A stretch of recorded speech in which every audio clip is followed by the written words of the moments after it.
Team preview tonight on NBA TV. Well, you look at the defense. Where is the defense?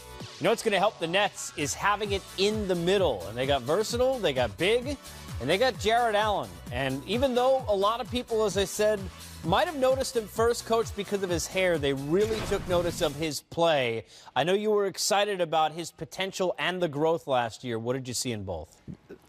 There was so much that improved with this young man, just his awareness on the court. He came in as I believe, an 18-year-old entering the league.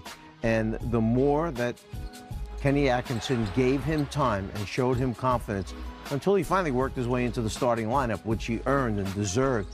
And then they worked and worked with him, and every aspect of his game developed to where you really looked at this young man and said, we may have something special here for down the road. Yes, he has to put some weight on. He's going to get stronger naturally, but his shot improved, his offensive moves around the basket, sticking his nose in for rebounds. They were a very poor rebounding team, and he's just now starting to learn how to protect the front of the rim, which in turn will help their defense. And you see even in those highlights, the motor.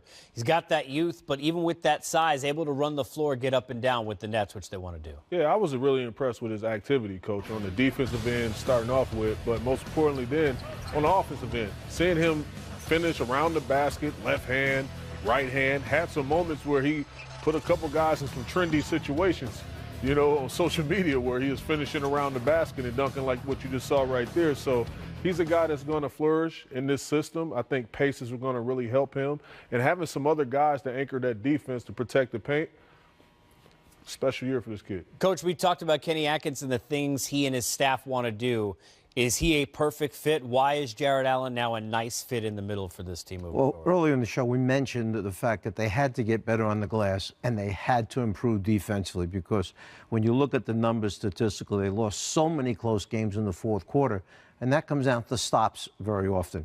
If you get a big guy who's active, who can get into rotations, who can block shots, who can get them offensive rebounds to give them second shot opportunities, and as Karan just mentioned, the way he is active and runs the floor, that's just what Kenny Atkinson wants in his system.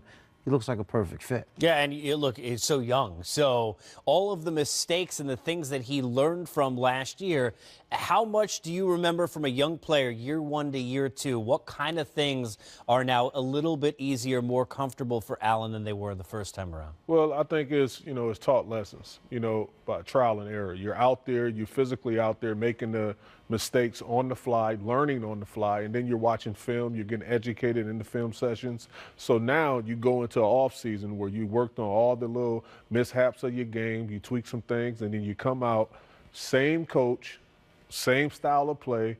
A lot of the play is dictated on how you play. Around you, the system is going to flow off of you. So that's a huge plus. I think it's going to be a big year for him. There are a lot of different pieces you like from what you saw from the Nets last year.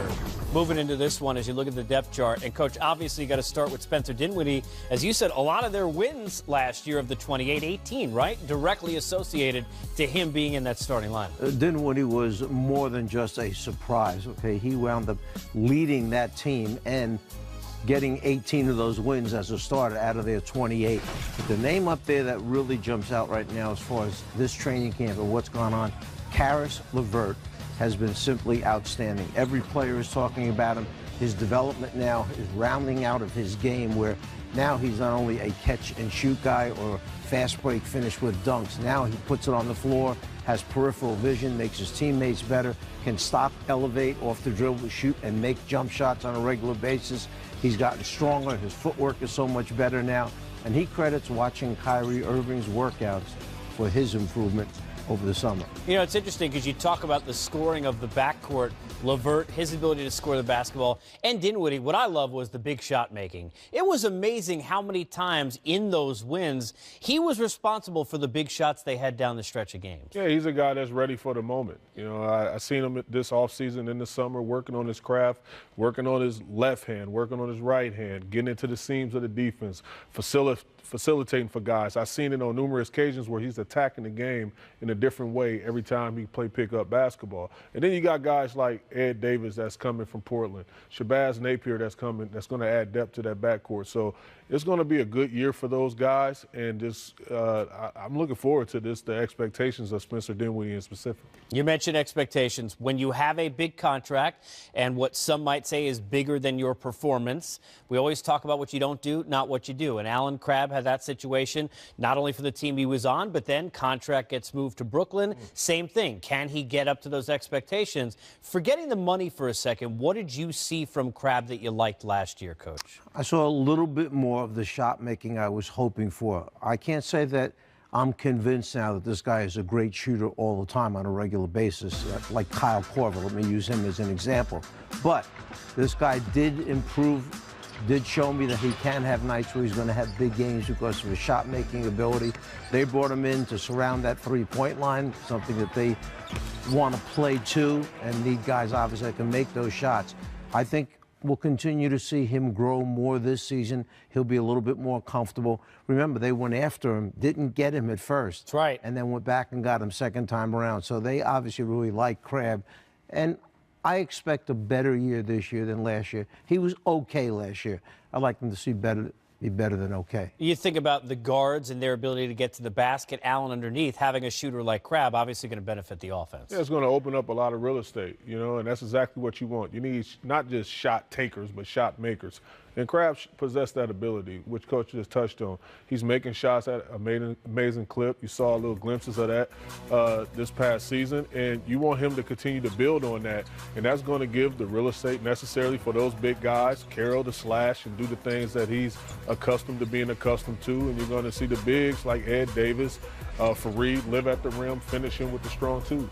Yeah, you mentioned strong. You think about Davis, you think about Fareed, and what Carroll added to that team. They have that veteran grit that you'd like to have, right, Coach, if you're Kenny Atkinson around some of these younger players? Well, just Kenny alone instills that into the players on his team. And he's not afraid to, after the game in the locker room, to say the things that need to be said, particularly if he doesn't think that they're as aggressive and as tough-minded as they need to be. He gets his message across the right way. And for Carroll, obviously, from a veteran standpoint, you could tell the impact he had just from the guys being around him last year. Yeah, he wants to play, he wants to win, he wants to play the right way, and the young guys need that voice.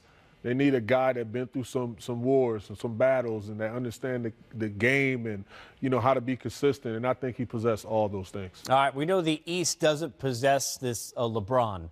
He's out. So everybody thinks it's wide open, but how much has it opened? The door perhaps for the Brooklyn Nets. We'll have the starters help us out.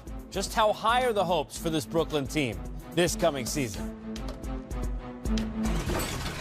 We know Jarrett Allen doesn't need one, but he's giving them out some back-to-school haircuts. But let's cut to the chase. True or false, starters? The Nets can make the playoffs. Skeets and Lee of the starters here with your next point about the Brooklyn Nets, and it's a true or false question, Lily. True or false, the Nets will make the playoffs this season? False, but I think they're probably going to be in the hunt for a lot of the season, because if you look at what Kenny Atkinson has done with this team over the last couple of years, and also General Manager Sean Marks, they've got a lot of players in who are trying to prove something. Yep. Guys like D'Angelo Russell, now Kenneth Fareed comes over as well, and he's a sort of player who was a star early on. His career kind of declined a little bit, but now he gets an opportunity to play. So these guys are going to play hard, they're going to work hard.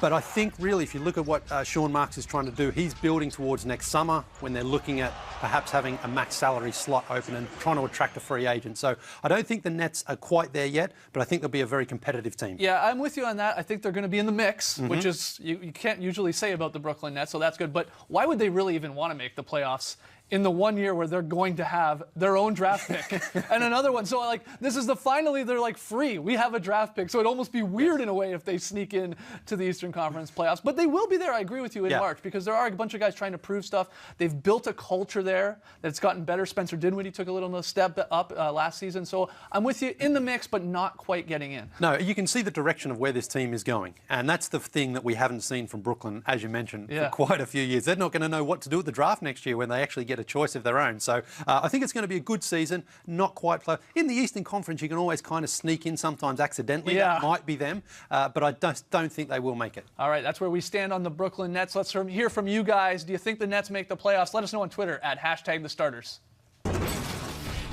Thank you, guys. When we come back, we'll play a little more or less. Competitive, yes, but how much so? Put a bow on this preview for the Nets next.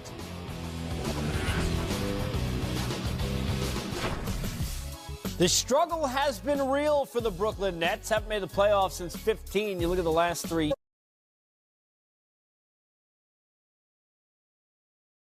Or less, we can get some more.